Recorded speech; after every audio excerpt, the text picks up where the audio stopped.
Selangor Selangor nasi ayam. Wait a minute. Kat mana tu? Nasi ayam biasanya sini dekat Medan Pelangi. A few moments later. Nak bagi air kecil hari ni. Test rasa tu. Teh rasa ya. Ni air daripada Jijo Straight Coffee. Bismillah.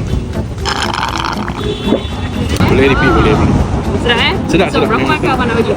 8-10. Assalamualaikum bang. Kita nak bagi free drink, tapi kita nak tanya satu soalan je. Makanan best kat area Selangor apa? Nasi ayam penyet perdana. Okey. Saya nak minta abang rate daripada 10. One of dia punya signature lah. Okay, kita rate berapa? 9-10. Abang nak repeat lagi tak?